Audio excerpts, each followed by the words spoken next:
I hate you. Sometimes I wish I'd never even married you in the first place." Her words stung. But it wasn't the first time that I'd heard them. Our marriage had been rocky for months, and Claire had told me that on at least two separate occasions. I knew that things weren't looking good for us, but I still loved her, and I wanted to make things work. "Look," I said, pursing my lips as I choked back tears. "I know you don't mean that.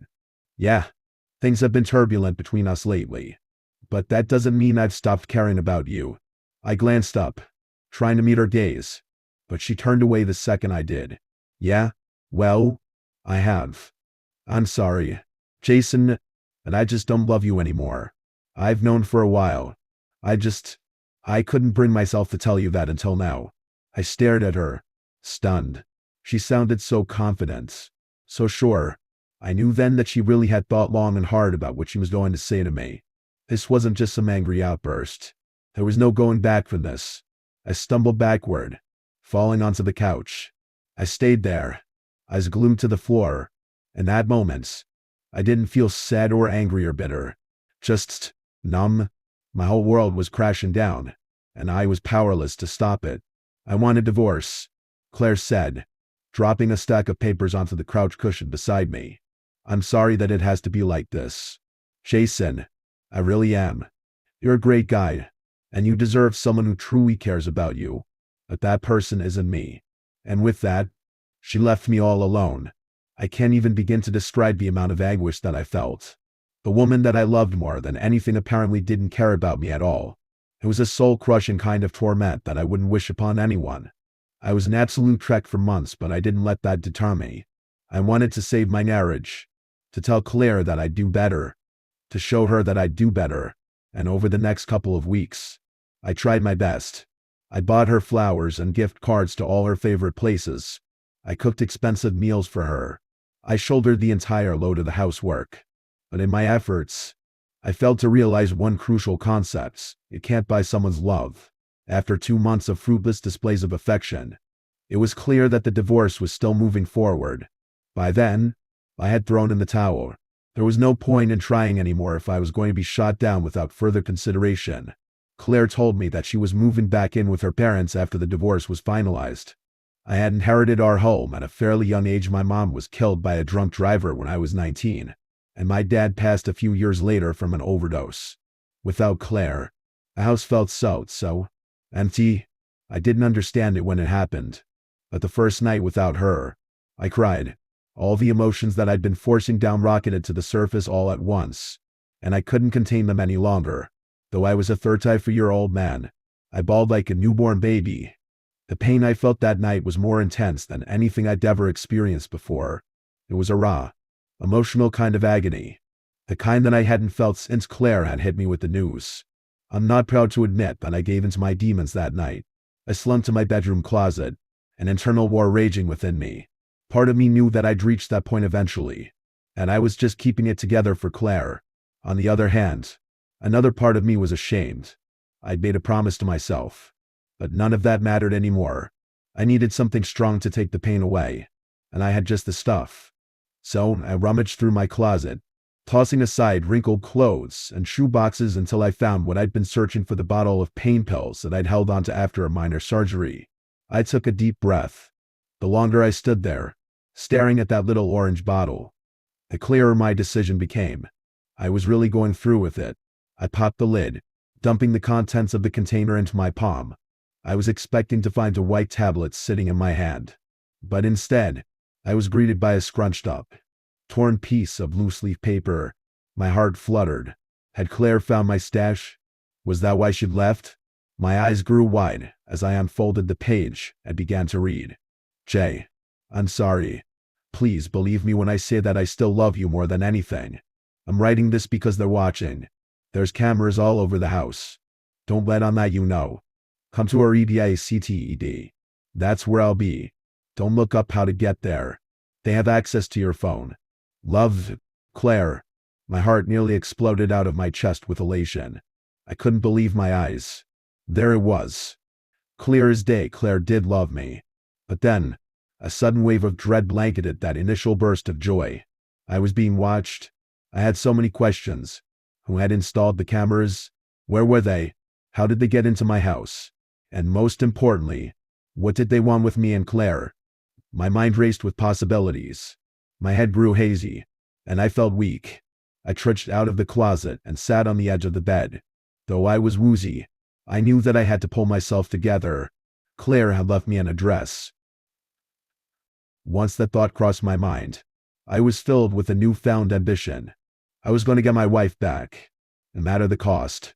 I straightened up and began to put on my shoes, exuding a confidence that I hadn't felt in a long time, but then I remembered. The cameras. Were they still watching me? I decided that I couldn't risk finding out. Not if these people had Claire. I pretended to fumble with my left shoe, struggling to tie the laces. After a third failed attempt, I took the shoe off and tossed it on the ground.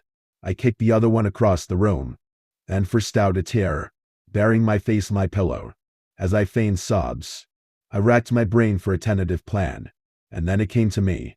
I sat up and wiped my eyes, pausing for a moment before grabbing my phone. I Google searched the nearby Chinese restaurant's dining hours, already well aware that they had plenty of time before closing. It was all just a ploy. The restaurant was close to the address that Claire had given me. If there really were cameras in my home, and there was a good chance that my car had been bugged too, and that wasn't a risk that I wasn't willing to take. I was a bundle of nerves the whole drive there. My head jerked at the slightest movement, and my eyes were constantly scanning for anything out of the ordinary. It felt like I was being watched, like everyone was onto me. No one was safe from my scrutiny. Logically, I realized how ridiculous that was. The old man walking his Pomeranian and didn't have anything to do with Claire's disappearance. I knew that, yet I still couldn't help it, which is why those 10 paranoid minutes felt like some of the longest of my entire life. I was barely keeping it together by the time I pulled into the driveway of the rundown house. The property was on the bad side of town. Peeling paint, overgrown yards, and cracked windows were staples of most homes on the block. Normally, I wouldn't feel safe enough to venture there, but at that moment, I couldn't care less. I was going to get my wife back if it was the last thing I did. I parked on the street and stomped up the driveway, long grass biting at my ankles. I approached the door and knocked, then waited as the breath hitched in my throat. No answer. That left me with a conundrum. Had Claire written down the wrong address? What if she wasn't there anymore? Was I just supposed to let myself in? I didn't have time to come up with an answer before the door creaked open. My stomach twisted itself into knots. No one was there, just the inky black maw of the open doorway, ushering me inside. I took a deep breath, preparing myself for what I was going to do next. I knew how stupid it was. Walking into a random, dark house in a bad area was just asking to end up in a body bag. But I had come this far. If Claire was in there, I had to find out. I stepped inside, blood pounding in my ears. The moment that my second foot landed on the dingy carpet, a light flicked on from somewhere deeper in the home. Claire? I called out, taking a step forward. Just then, a sinking feeling in my gut overwhelmed me with a sense of dread. Right as the word trap flitted across my mind, the door behind me slammed shut. I turned in time to catch sight of a burly man in a ski mask standing behind me. I barely had a chance to react before he restrained me, his meaty hands gripping my arms like a vice. Who are you? What's going on here? Oh, Jason, you really haven't figured it out by now? I'm ashamed. I thought you were smarter than that. I turned back to the direction that I'd seen the light emanating from to find Claire sauntering toward me. The mischievous grin plastered across her lips sent a chill crawling up my spine. Okay, what is this? Tell me, I shouted, struggling against my captor. He didn't budge. Instead, he dug his nails into my flesh, and I stopped thrashing. Claire sighed. You really don't get it, do you? No, I don't. Please enlighten me. Fine, you want to play it the hard way? Take a look at this and tell me that you still don't know. Claire shoved her phone in my face. I immediately went pale when I saw the image on the screen. She grinned wider, her bright green eyes almost glowing in the darkness. You understand now, don't you? How? How did you get that? It was a what-I'm thing. Not even my friends knew about her. Oh, I'm aware, Claire purred, tracing a finger along my jawline. They were blissfully ignorant of your debauchery. But I lost. With the last word, She raked a fingernail across my cheek, drawing blood. I winced at the pain. But that's impossible. I hooked up with that girl 6 months ago. We didn't take any pictures. I deleted her number immediately afterward, and I didn't save the texts. I don't even remember her name. It was the only time I was unfaithful. I promise. Oh, you don't have to promise me anything. I already know, Claire said, pacing back and forth like a hungry animal waiting to pounce. You see, I've never really trusted you, so I had some of my associates follow your every move. You never cheated before then, but you almost did. I knew that you wouldn't hold out on Steve's bachelor trip in Vegas. It was the perfect opportunity, and I wasn't going to let you get away with it. I gulped, trembling at her revelation. How long have you been tracking me? Claire giggled, a manic light gleaming in her eyes. The whole time. Didn't you think it was strange that I never told you what I used to do for work? What I still do? I couldn't even muster a response. All I could do was stare. Well, now that you have a slightly better idea, I'll tell you what's going to happen. I am going to make your life a living hell. I'm going to ruin you. I'll take your job, your car, your house, all of it. Not in the literal sense. Mind you, you will lose everything you hold dear, at my hands. And after all that, when the only thing you have left is your sanity, I'm going to take that too. My heart dropped into my toes, and I began to hyperventilate it. You can't do this. I won't let you. I'll call the cops. I won't do that. Claire cooed, her face mere inches from mine. Because if you do, I'll expedite the process. And let's face it, even if you did run to the police, it wouldn't believe you anyway. It really is a shame. I was willing to spend the rest of my life playing the role of your spouse. But you crossed me, and now you'll pay for it. I wanted to fight, to shout, to scream at her that this was overkill. But every time I tried, the words died on my lips. Before I could form a coherent sentence, Claire turned to the door and opened it. The man restraining me shoved me outside, and I stumbled onto the pavement, still dazed from the whole interaction. Bye, sweetie. I'll see you real soon, Claire said, blowing me a kiss as the door creaked shut. It's been 4 days since then. I quickly found out that my ex-wife wasn't lying. My tires have been slashed. My home has been burglarized. And I'd been suspended from work without pay pending an investigation about some deepfakes that my employer received. I'm scared for my life. I don't know what to do. And things just got worse. Because yesterday morning, I received a text from a random number. What I saw when I opened that message made me sick to my stomach. It showed my sister bound to a chair, gagged, and blindfolded. A knife gleamed in the forefront of the photo. I could barely bring myself to read the words below it through my tears. Leave one of your fingers on your doorstep by 9 p.m. Or we'll send you one of hers. Do you guys believe the devil is back? We burst out laughing. Finn had a habit of dropping the most random questions and statements for no apparent reason. Jones and I'd gotten used to that after living with him for almost 3 years, and most of the time we just ignored it. But sometimes he still surprised us. Like that night, when we were just hanging around watching cartoons at Anne. We hadn't said a word for at least half an hour when Finn dropped the question, his gaze fixed on the television. Back from where, Finny? I asked casually. He shrugged, still looking at neither of us. I don't know yet. Alrighty, buddy. Tell us when you figure it out. Yeah? Jones replied with a grin on his face.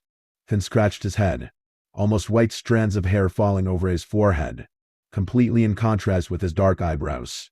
I'd been wondering if he dyed his hair. I could swear it was more golden when we first met.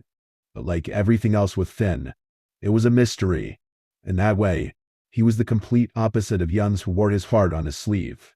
After we'd each applied for student housing separately as freshmen, the housing office had randomly assigned the 3 of us to one apartment near campus. It didn't take much time for us to get close. Even though we all studied different subjects, we were young, living alone for the first time in our lives, and in some ways these two became like brothers to me. Sometimes I wonder if that's what doomed me, or if fate would have met me either way. Come on, guys. You can't tell me you don't notice that everything is getting kind of fucked. More and more terrible shit happens each day, and instead of getting better, it just gets so much worse. I sighed. IIT was definitely too late for this kind of conversation, but Jones took his bait. There's always been bad stuff. You just see more of it now because it's easier to spread information. You're the one studying psychology. You should know that. And disinformation. I added. Finn shook his head. No, I don't mean the daily shit that you hear on the news. I mean the other stuff. The sickness, the accidents, the planned death. And they will happen again and again until he stopped mid-sentence to throw a chip in his mouth. Anyway, wanna play Mario Kart or something? Planned? Yun started, and I locked eyes with him and shook my head. It was definitely too late, and I was too tired to get into this. Looking back, we should have tried harder to understand what was going on with him, but we were young and stupid. Joking about stuff was far easier than trying to find an underlying issue, but back then, I was the master of ignoring anything that went deeper than the surface. One round and then I'm heading to bed. I finished the conversation. Our days went on as usual. We used to hang out a lot back then, but we also had our separate lives. During that time, Yuns practically lived in the library, preparing for some important exam, and I had no idea what Finn was up to most of the time. Everything was perfectly normal until I got a nasty cold that knocked me out for an entire week. I hardly left my room, except for when I really needed to. I wasn't great at taking care of my health, ordering food most days and rotting in bed, so it just dragged on. One of those evenings I was lying in bed, watching some show on my laptop, when there was a knock on my door. Finn entered with a bowl between his hands, his brows pulled together. Jeez, Noah, it smells rotten in here. He left the bowl on my desk and pulled the curtains open. I blinked a few times, my eyes adjusting to the harsh light. Well, sorry if my agony doesn't smell like flowers, I responded in a nasal voice. Besides, you shouldn't be in here. I'm probably contagious. He rolled his eyes and dropped down on the bed next to me. You're not, and if you're gonna be dramatic, I won't give you the soup I made you. My eyes opened wide. You made me soup? Yes. You need to get better. Yuns is being a total business nerd, and I'm dying of boredom. But you'll have to get out to eat it. I sighed. Can't you hang out with Lana? Lana lived in the same building. She also had a lot of the same classes as Den and hung around here a lot. He shook his head. She's visiting her parents. Reluctantly, I pushed my blanket away and sat down by the desk. The soup looked like swamp water and had a strange coppery smell. I can't believe I got out of bed for this. I mumbled. Finn laughed. It's an old family recipe. I swear it tastes better than it looks. It didn't, but I ate it anyway to get him off my back. And admittedly, it was a nice gesture, even if he was a terrible cook. After finishing the soup, I took a shower and Finn dragged me outside, claiming the sun would heal me completely. We walked to a closed park and just sat out on the grass for hours, listening to music on a speaker and watching people. Yuns joined us later in the afternoon, and I felt better by the end of the day, though I wasn't fully cured. That memory, the small moment we shared, is still engraved into my mind, and I think it always will be, because that was the last time Finn really was himself. It started off with small signs. The two of us shared a wall, and when everything was quiet at night, I would hear him whispering incomprehensible words to himself. At first I figured he was just gaming, muttering curses or something, but even when I held my ears to the wall, none of what he said made sense, and it happened at the most random times. At 3 or 4 at night, sometimes he wouldn't speak but laugh or cry. And God, I should have knocked on his door. I should have checked on him, but I was afraid of what I might find. So I looked for excuses and ignored it, until one night when I woke up, my eyes still closed, and I heard someone breathe in. Close. Too close. Someone was in my room. I didn't dare open my eyes until I heard my door open and close again. I sat up straight and grabbed my phone for some light when I heard muffled sounds from Finn's room. But this time there were 2 voices. I stayed frozen, trying to decipher what they were saying when I realized that one of the voices was Yun's. I pushed my blankets away and stormed out of my room, a mixture of annoyance and curiosity fueling me. Yun's was leaning on Finn's doorframe, his eyebrows pulled together. When he noticed me, he turned his shoulder to block the view into the room. You need to get some sleep.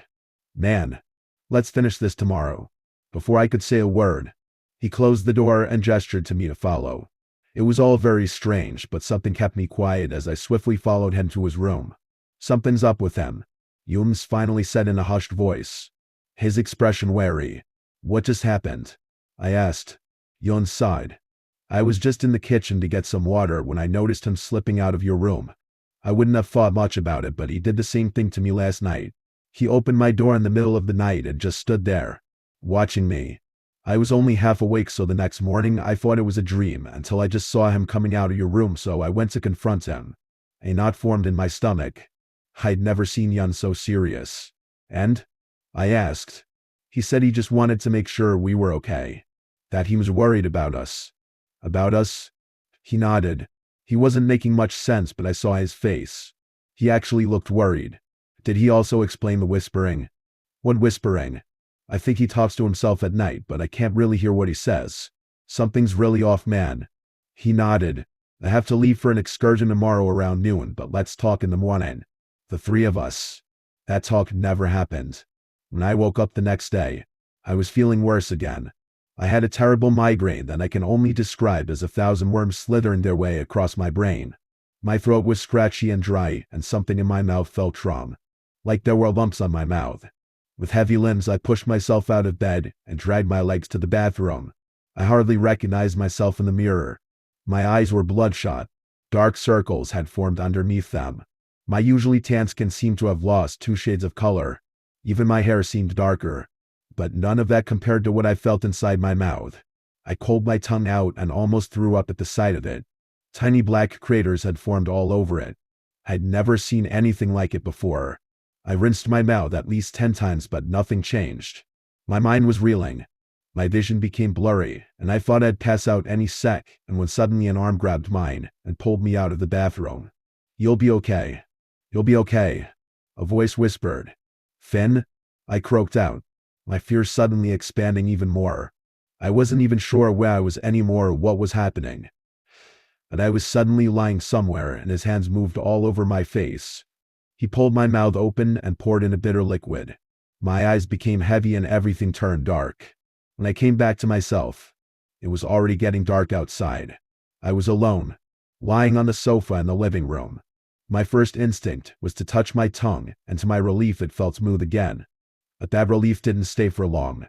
I had slept an entire day, and memories of that horrid stuff Finn had given me came back to me. The confusion was replaced by anger, and I stormed into his room, only to find it empty. Noah? Finn? Who's there? I heard Yun's shouting from his room. Let me the fuck out of here. I ran to his door and noticed the key was in the lock. I quickly opened it up, and Yun's almost fell into my arms. That bastard drugged me. He drugged me and locked me in. Where is he? Yun's was visibly trembling. I swallowed and shook my head. I have no idea. Where were you? He asked. I tried to explain what happened to me as best as I could, but as the words came out my mind, I realized how insane they sounded. Yun stayed quiet for a while after I'd finished. I must have passed out already when that happened. He finally said, maybe it wasn't real. Maybe it was a fever dream. Maybe, he replied. Doesn't explain what he did to me though. Are you sure it was him? I mean, we're talking about Finn. He's one of the nicest people I know. Yun scratched his head. Shit. I missed the excursion and I didn't even cancel. If I'm gonna flunk out because of this, I'm gonna kill him. He started pacing through the room but stopped when he spotted his phone on a table. Suddenly, all color drained from his face, and he slumped to the ground. There was an accident. He croaked out. The bus. The one I should have been on. He didn't finish the sentence. What? Was anyone hurt? He kept typing something, not responding to me at first. 5 people are in the hospital. 2 died. Tears sprang to his eyes and I didn't push further. I sat down on the ground next to him and put my arm around his shoulder. We sat there on the cold ground for what felt like an eternity. 2 young men who seemed to have lost all grasp on reality. Yuns might have died if he hadn't been locked in his room, but Finn couldn't have known that. But my mind kept going back to that conversation we had, where for a short moment it felt as if he had tried to warn us of something. The sickness, the accidents, the planned death. When night almost turned to day, Finn was still nowhere to be found. Our messages and calls stayed unanswered, so I went into his room to find some sort of clue to his whereabouts. As it turned out, he never would come back to our little shared apartments. A bunch of his belongings were gone, and on his bed he had left us a short, cryptic note. It's all my fault. I'm so sorry. I should have never left.